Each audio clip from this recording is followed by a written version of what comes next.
রাধা রানী কি সকলে মিলে বৃন্দাবন ওগরা খালি রাজা একবার বলে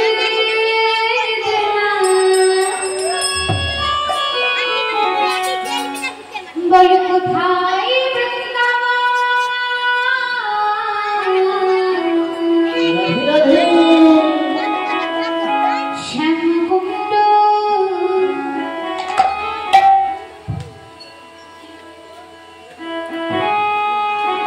রাধা কুণ্ড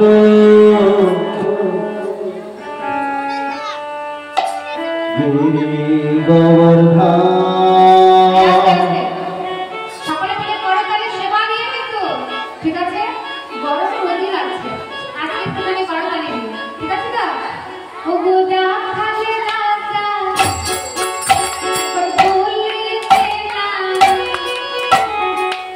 কোথায়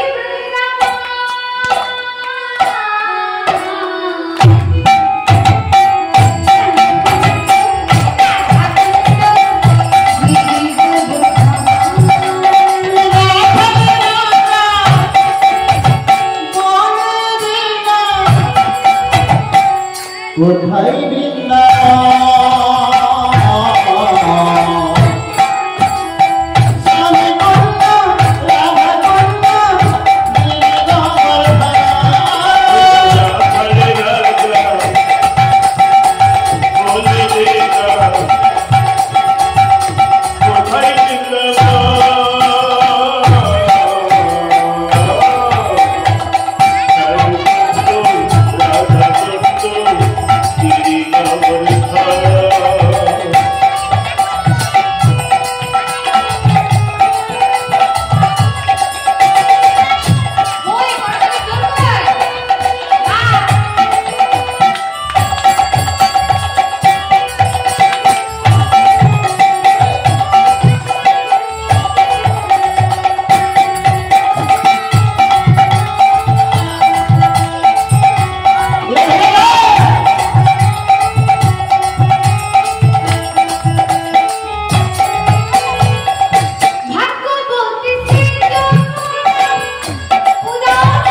কোথায় বৃন্দাবন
পিতানন্দ সদা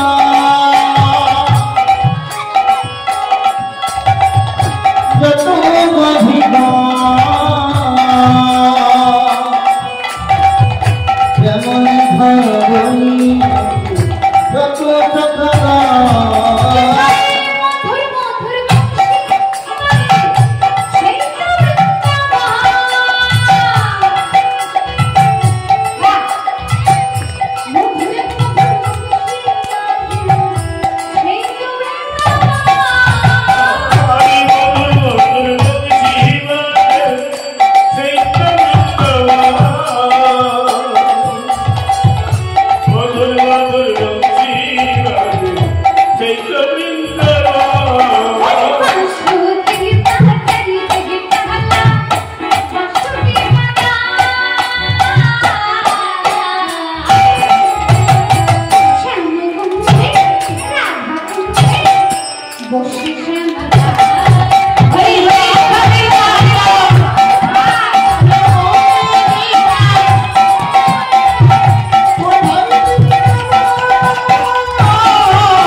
রাধা রাধা রাধা বলি ওরে চলে যাবে মধুর বৃন্দাবন রাধা রাধা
बोले राधा रानी के श्याम सुंदर के वृंदावन धाम के गोस्वामी वृंदों के निज निज गुरु महाराज की जय जय श्री राधे जय राधे जय राधे चलो खूब आनंद हलो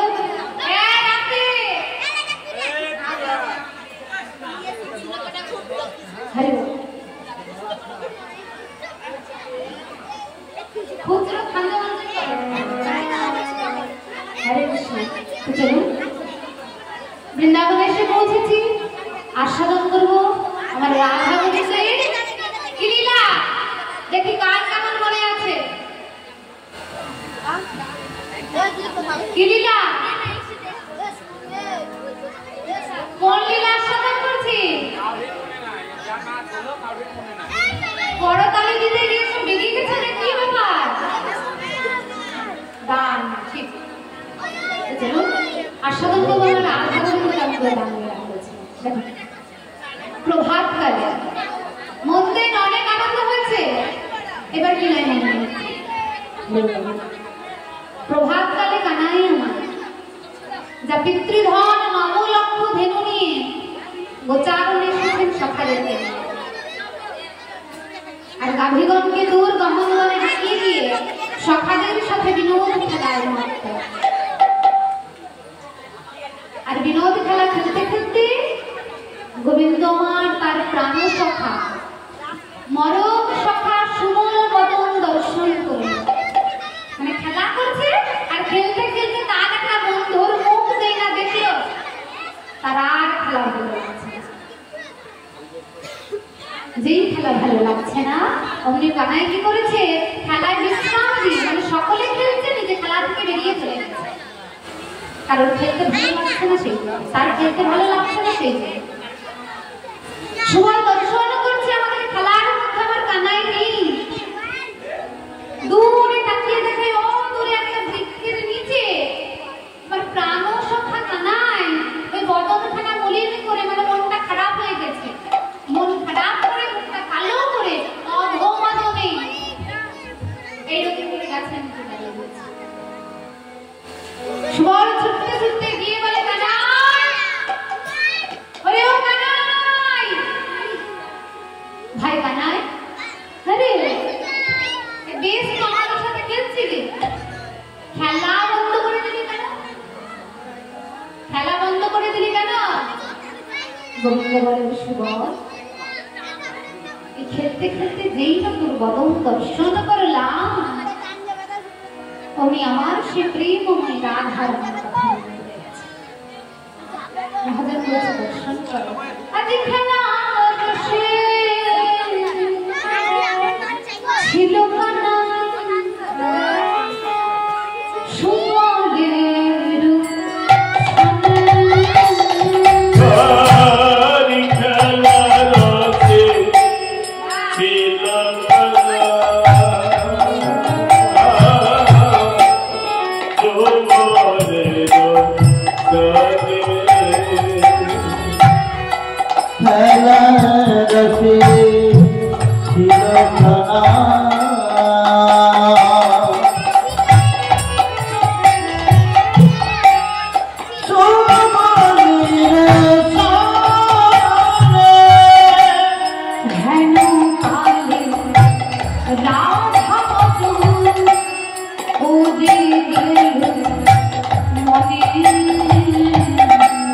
Hare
ভাই রে, যেই তোর বদন দর্শন করলাম, আমার অমনি প্রেমময়ী রাধা রানীর কথা মনে পড়ে গেল। আর যে খেলতে ভালো লাগে না ভাই, আর খেলতে ভালো লাগছে না। এখন আমার রাধা বদন দর্শন করতে ইচ্ছে। সুবল বলে, বলিস কি রে, এই ভর দুপুর বেলায় কেমন করে রাধা বদন দর্শন করবি? তুই কি জানিস না ও বাদিনীর ঘরে বাস করে? তো যে বাদিনীর ঘরে বাস করে তার দর্শন যখন তখন করবো বললে হবে? তুই যদি সকালবেলা তার বদন দর্শন করবো বলতি, সে নাইবার জন্য যমুনায় আসতো, দর্শন করতে পারতি। তুই যদি বিকেলবেলা তাকে দর্শন করবো মনে করতি, সে জল ভরবার ছালা করে যমুনায় আসতো দর্শন করতে। কিন্তু এই ভর দুপুর বেলায় ওরে কানাই কেমন করে আসবি তোর প্রেমময়ী? গোবিন্দ বলেন, শোন, আমি যাকে স্মরণ করে ভর দুপুর বেলাতেই স্মরণ করি। এই আস্তে আস্তে, চুপ, মুখে আঙুল। আমি যাকে স্মরণ করি ভর দুপুর বেলাতেই স্মরণ করি। আর যে ভর দুপুর বেলায় সব নিজের কাজ কর্ম পরিত্যাগ করে আমার কাছে আসতে পারে, তাকে আমার কাছ থেকে আর চলে যেতে হয় না। মহাজন বলছে, ভর দুপুর বেলা কি আমাদের জীবনেরও তিনটে কাল। সারা দিনে যেমন তিনটে কাল, সকাল, বিকাল আর দুপুর, মধ্যাহ্নকাল। তো সকালটা হচ্ছে আমাদের শৈশবকাল, আর মধ্যাহ্নকালটা হচ্ছে আমাদের যৌবনকাল, আর বার্ধক্য সময়টা হচ্ছে আমাদের বিকাল। তাহলে আমাদের যৌবনকাল মানে মধ্যাহ্নকাল, দুপুর বেলায়। এই দুপুর বেলায় যদি সব কিছু পরিত্যাগ করে ভাবুন তো তোমার গোলাম বলে কেউ যদি ভগবানের চরণ থেকে তাকে আর ফিরে আসতে হবে না। জন্ম জন্মান্তরের জন্য সে ভগবানের চরণে ঠাঁই পায়। কেন? কারণ ভগবানকে পাওয়া তো সহজ জিনিস নয়। যেটা সহজলভ্য জিনিস, সহজে পাওয়া যায়, সেটার আনন্দ বড্ড কম। আর যেটা দুর্লভ জিনিস, যেটা বড় কষ্ট করে পাওয়া যায়, সেই প্রাপ্তির আনন্দটা অমূল্য। তাই ভগবান প্রাপ্তির আনন্দটা অমূল্য। তাই ভগবান যদি প্রাপ্তি হতে হয়, আমাদেরকে এই মধ্যাহ্নকালে মানে যৌবনকালে সব পরিত্যাগ, কি সব সংসারের মোহমায়া পরিত্যাগ করে ভগবানের চরণে যেতে হবে। এইটা একেবারে উপযুক্ত সময়। তাই বারবার গোবিন্দ রাধারানীকে এই মধ্যাহ্নকালে ডাকতেন। শ্রবণ করবেন যত যত লীলা আছে। কেন ডাকতেন? মধ্যাহ্নকাল মানে যৌবনকাল। বারবার রাধারানীকে যৌবনকালে ডেকেছেন, কারণ যৌবনকালে যদি একবার কৃষ্ণ বলে বাহির হয়, তাকে আর ফিরে যেতে হয়। তাই এই কানাই আমার সখাগণকে সুবলকে বলে, সুবল, এই আমার একটা গাভীবৎস আছে, কাজ কর, তুই একটুখানির জন্য দেখবি রে ভাই, কিছুক্ষণের জন্য দেখে না, আমি যাবো রাধাবদন দর্শন করে চলে আসবো। তাই মহাজন বলছে, দর্শন করো গোবিন্দের আমার যতজন গাভীবৎস, সব সেই সুবল সখা বাকি সখাদের প্রতি সঁপে দিয়ে আগে চলেছেন রাধাবদন দর্শন করতে। মনে মনে করছেন রাধা রানীকে গিয়ে তো ডাকতে পারবো না, তাই কি করি, কাজ করি। আমার কাছে যে বংশী আছে, এই বংশীটাতে রাধা রাধা বলে ডাকে। তাই গোবিন্দর বিলম্ব না করে আজ রাধা রাধা বলি কানাই মোহন বাসী, রাধা রাধা বলি কানাই মোহন বাসী, রাধা রাধা বলি কানাই মোহন বাসী, হরি রাধা রাধা বলি কানাই মোহন বাসী, শ্রী রাধিকা করে তাহা করিনি তাহা প্রবেশিল রাশি মন্ত্রী জাতিকার করিলে তাহা প্রবেশিল রাশি শুনি ধ্বনি সুবদনে অধীর হইয়া আর শুনে ধ্বনি সুবদনে অধীর হইয়া মধু দেখিতে যায় আপনার হইয়া দেখিতে যাই আপনার দিয়া আজ রায় সুখর কহে কথা বটে চলু সবে রয়ুরা ওই যমুনা যমুনা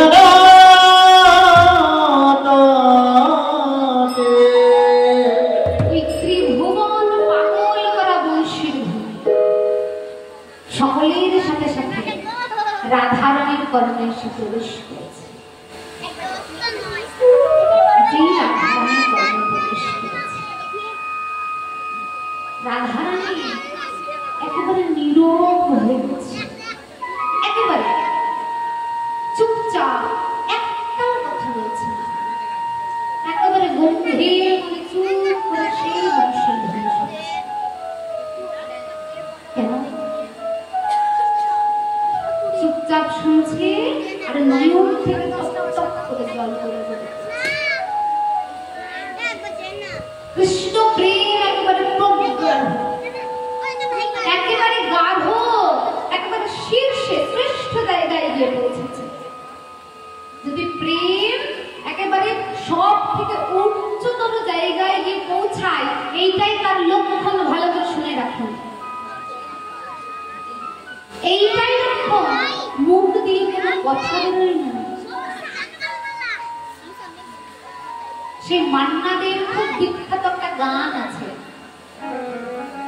আপনারা শুনেছেন কি জানি না, আমি এক বলে গাইছি। গভীর হয়ে যেখানে হলো আশা, মুখে তো সেখানে থাকে না ভাষা। কেউ কে ভেবেছিল শ্যামকে ভালোবেসে রাধার ভালোবাসা কাহিনী ভুলে যাবে।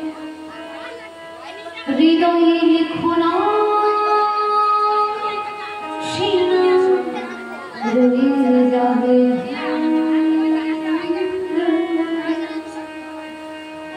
গভীর হয় যেখানে ভালোবাসা, ভালোবাসা যেখানে গভীর হয়, মুখে তো সেখানে থাকে না কোনো ভাষা। কোনো কিছু বলে যে প্রকাশ করব সেই ভাষাটা থাকে না। রাধারানীর এমন দশা, যখন স্থির থাকতে পারছে না, কৃষ্ণ বিরহে একেবারে পাগল হয়ে পড়েছে। সখীদেরকে দর্শন করে ছুটতে ছুটতে গিয়ে বলিল, তারি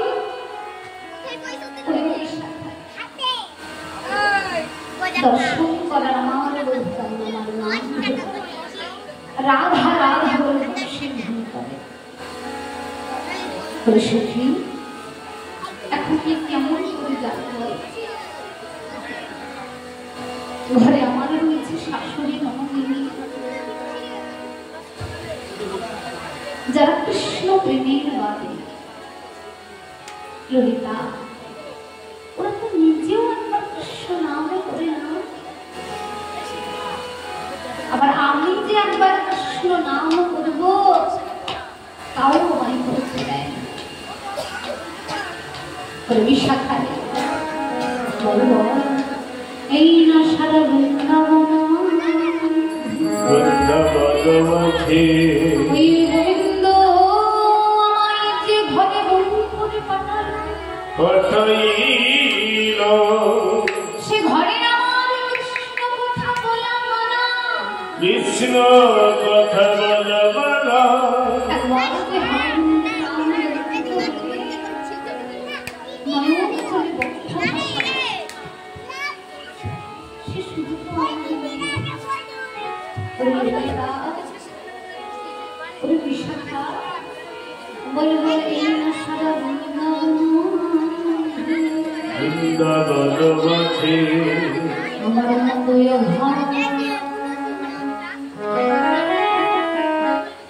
অভাগিনী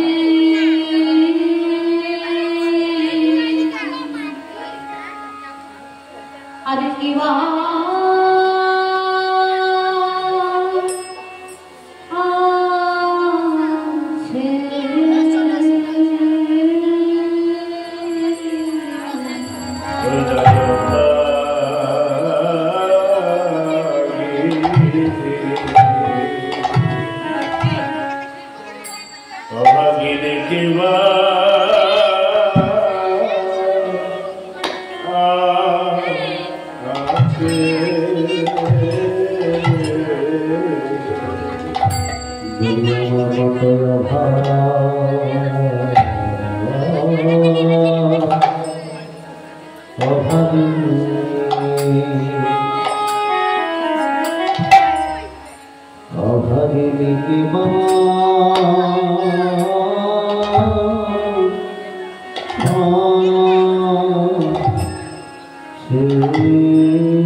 অভাগিনী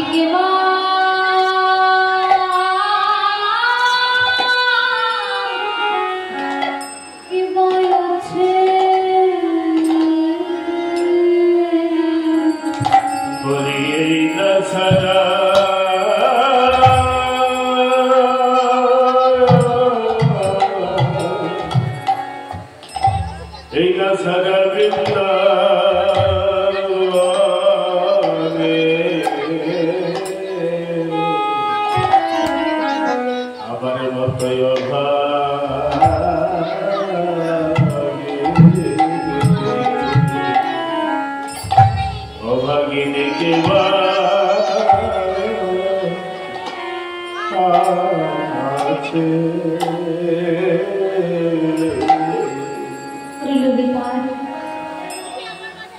আমার প্রাণবন্ধু আমার এমন ঘরে বউ করে পাঠালো বলবো সে যদি আমার তার প্রিয় শিশু পাঠালো তবে কেন আমার বাড়িনি ঘরে আমায় যদি কোনো কৃষ্ণ ভক্তির ঘরে বউ করে পাঠাতো আমি তো অন্তত কৃষ্ণ বলে একবার